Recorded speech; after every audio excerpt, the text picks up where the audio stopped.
विक्रम चारपाई पर लेटा हुआ है। कावेरी खेत से काम करके थकी हारी लौटती है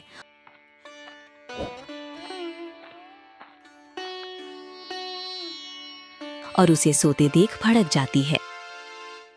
शर्म तो आती नहीं है आपको। दिन भर इस खटोले पर पड़े रहते हो, कभी खेतों में मेरा हाथ बंटाने का ख्याल नहीं आता। कैसी बातें करती हो कावेरी, तुम तो जानती ही हो ये छोटे मोटे काम मेरे जैसे बड़े आदमी के लिए नहीं बने। मैं कुछ विशाल करने के लिए पैदा हुआ हूँ। हाँ, बड़े आए शहंशाह। छोटा सा काम तो होता नहीं और बातें सातवें आसमान की। पूरे गांव में मेरी नाक कटवा दी है। शांत हो जाओ, जब मैं अमीर बन जाऊंगा तो यही गांव वाले तुम्हें सेठानी कहेंगे। फिलहाल तो सब नौकरानी समझते हैं। उधार ले लेकर तुमने सबको अपना दुश्मन बना लिया है। घर में 2 बीघा जमीन और 2 बैल हैं, उनका भी ख्याल नहीं। विक्रम बेशर्मी से हंसकाए।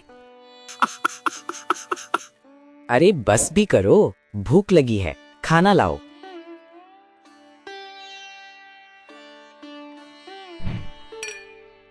खाना कहाँ से लाऊं? घर में अन्न का एक दाना नहीं है। जो थोड़े पैसे थे वो कल मोहन साइकिल वाले को दे दिए। वो घर आकर तुम्हें पीटने की धमकी दे रहा था। उसे पैसे देने की क्या जरूरत थी? मैं थोड़ा और वक्त मांग लेता। अगर थोड़ी भी शर्म बची है तो जाओ कुछ काम ढूंढो ताकि शाम को चूल्हा जल सके। विक्रम घर से बाहर निकलता है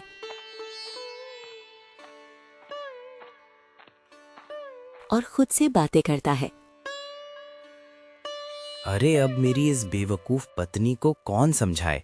इस गांव में भला मुझे कौन काम देगा? किसको टोपी पहनाऊं? हाँ, एक काम करता हूँ, गांव की जमींदार के पास जाकर कुछ पैसे उधार ले आता हूँ। ये कहकर विक्रम उठा ही था कि अचानक उसे कुछ याद आ गया। नहीं, जमींदार से तो पहले से ही पैसे लेकर आया हूँ, वो भी अभी तक नहीं दिए। उसके पास अगर पहुंच गया तो कहीं वो अपना पुराना हिसाब ना करने बैठ जाए। मेरे तो लेने के देने पड़ जाएंगे। क्या करूं? मेरी पत्नी ने कहाँ मुझे मुसीबत में फंसा दिया। तभी विक्रम ने देखा कि गांव का मुखिया अपने कुछ साथियों के साथ लाठी डंडे लेकर उसी की ओर बड़े गुस्से से चला आ रहा था।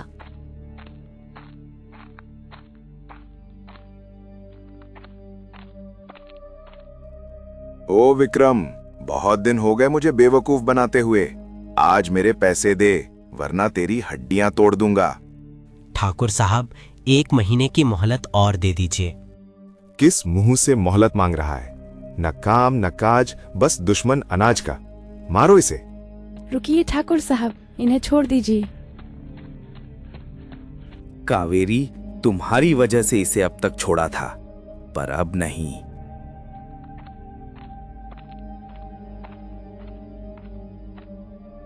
कावेरी, तुम मेरी बुद्धि नहीं जानती। अभी देखो मैं इसे कैसे उलझाता हूँ। देखिए साहब, पैसे तो नहीं हैं, पर मेरे पास 2 तंदुरुस्त बैल हैं। आप 1 बैल ले जाइए, जब पैसे होंगे तो बैल छुड़ा लूंगा। ठीक है, ये सौदा मंजूर है।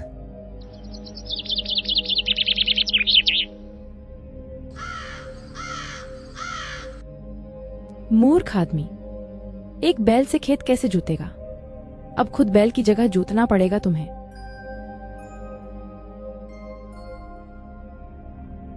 विक्रम अकेला बैठा है। एक बैल जाने से खेती असंभव हो गई है। परेशान होकर बैठा है, तभी एक महात्मा वहां आते हैं।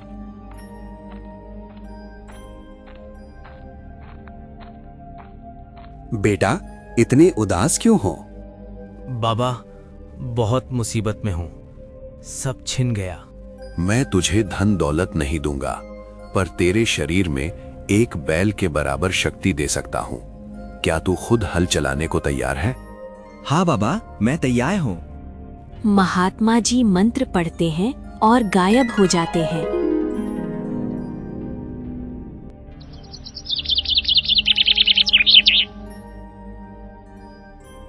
अगले दिन विक्रम एक बैल के साथ खुद हल जोत रहा है।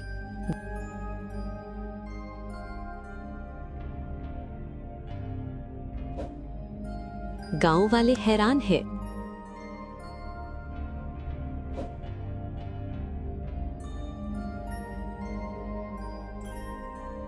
ये चमत्कार कैसे हुआ? आप तो थक ही नहीं रहे।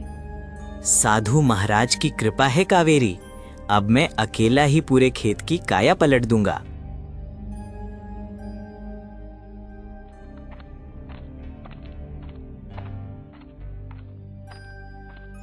साहब, विक्रम तो बैल की तरह काम कर रहा है।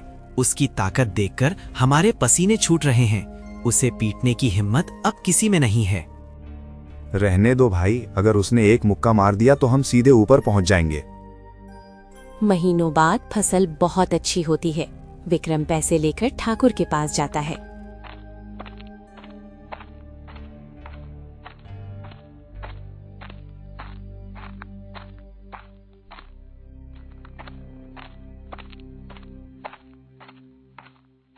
ये लीजिए आपके पैसे और मेरा बैल वापस कीजिए।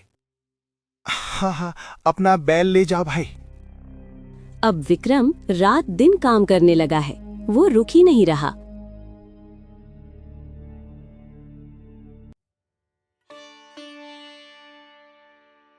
अरे बस कीजिए, फसल कट चुकी है।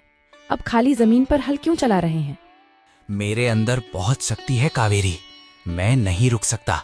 मैं दूसरों के खेतों में भी हल चलाऊंगा। हे भगवान, यह तो 10 आदमियों का खाना खा रहे हैं और सोते भी नहीं। बचाओ बाबा। क्या हुआ बेटी, अब क्यों रो रही हो? बाबा, आपने इन्हें शक्ति दी, पर अब ये रुक नहीं रहे। इनकी हालत खराब हो जाएगी। कृपया इन्हें सामान्य कर दीजिए। जैसी तुम्हारी इच्छा। उफ, बहुत थकान हो रही है। कावेरी, जरा पानी पिलाना। अब कैसा लग रहा है? अब शरीर सामान्य है, लेकिन आलस भाग गया है। अब हम मेहनत करेंगे और इज्जत से जिएंगे। विक्रम ने न केवल अपना कर्ज चुकाया, बल्कि अब वो गांव के अन्य गरीब किसानों की मदद भी करने लगा है। ठाकुर साहब अब उससे डरते नहीं, बल्कि उसका सम्मान करते हैं। विक्रम भाई, मानना पड़ेगा, जो इंसान कल तक चारपाई से नहीं उठता था, आज उसने पूरे गांव की तकदीर बदलने की ठान ली है। ठाकुर साहब, साधु महाराज ने तो मुझे सिर्फ बैल की शक्ति दी थी, लेकिन कावेरी के तानों ने मुझे इंसान बनने की शक्ति दी। शाम का समय है। घर में खुशहाली है। विक्रम और कावेरी साथ बैठकर भोजन कर रहे हैं।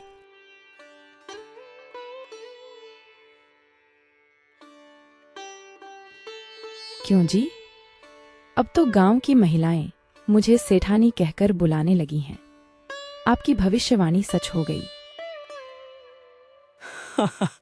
और मुझे खुशी है कि अब तुम्हें कोई नौकरानी नहीं कहता। कावेरी, उस शक्ति ने मुझे सिखाया कि शरीर की ताकत से बड़ी मन की शक्ति होती है। सच कहा आपने।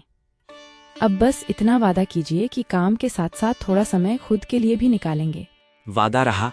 अब हम मिलकर इस 2 बीघा जमीन को एक बड़े बाग में बदलेंगे।